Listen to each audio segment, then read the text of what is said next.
Today I'm going to talk about shifting, gear selection, call it what you want.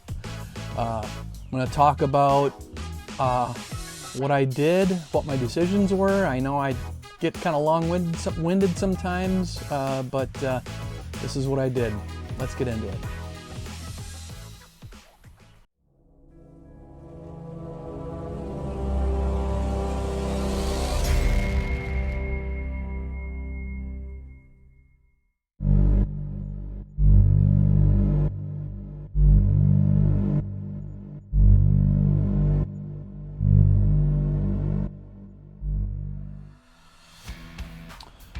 So integrating the Allison transmission. How am I going to shift this thing? So the way I see it is I narrowed it down to three options. One, I could either use the original column shift and linkage somehow and adapt that to this new transmission or this different transmission. The second option, if that didn't work out, second option would be to get an actual Allison shifter and somehow integrate that into the dash. Or the third option, which is, to me, was the dream option. It's a system that's manufactured by Orschild. I want to say that's how it's pronounced. It seems like it's a German company, but essentially it's a small touchpad about the size of a deck of cards, and then there's an electronic actuator that bolts physically to the transmission and shift linkage, and it's connected electronically through CAN bus, so it's its own little subsystem, and it essentially becomes a push button system.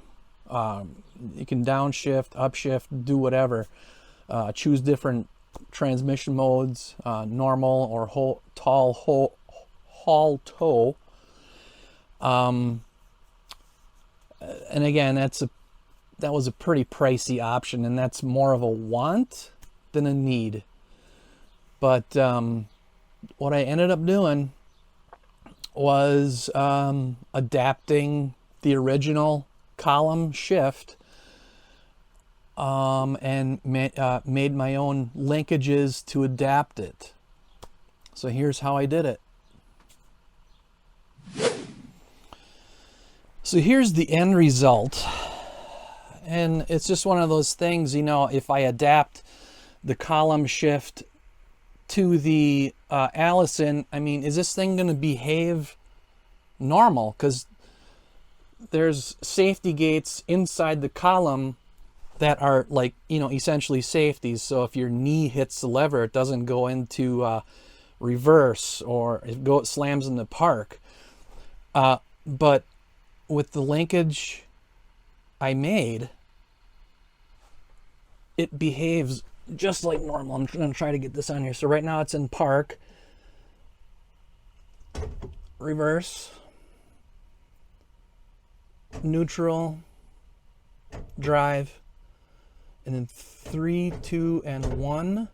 And that's the only discrepancy, is obviously there's only positions for 2 and 1, but I really don't care. But here's what really is important to me, is the safeties. So I just pushed it and it lands in neutral. So I have to lift the knob to go in reverse and then lift it to go into park. So again, there, it's all the way down. Oh, and the Allison shifts drive 3-2-1 versus the drive 2-1 like the Turbo 400. But anyways, so now it's in drive, and if I hit the stick, pops into neutral. I got to lift into reverse. It can't go into park. I have to lift to go into park. So that is just like it was built from the factory, and it just makes me so happy. But and you can see the linkage down here, and I'll climb down underneath and show you what I did. Maybe I can show you it working.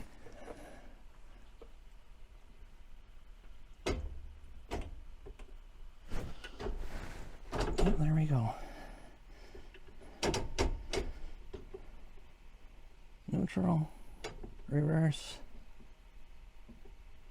park.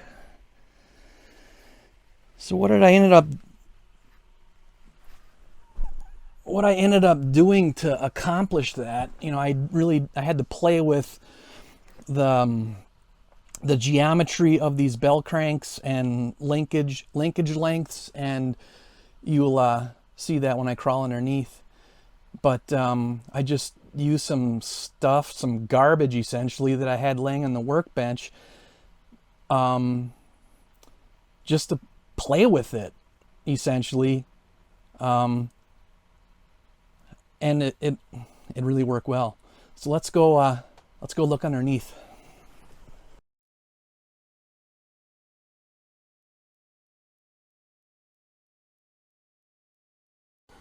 So what we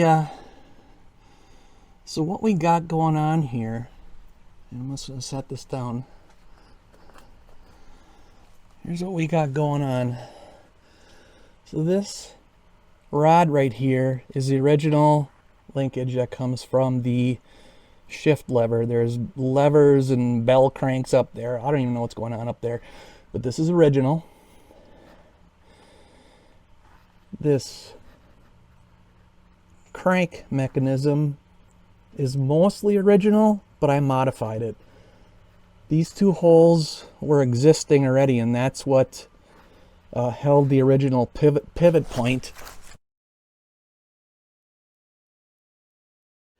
And then this direction here is actually where the input to the transmission went. So it went straight to the transmission, and the actuator for the transmission was right here. Obviously,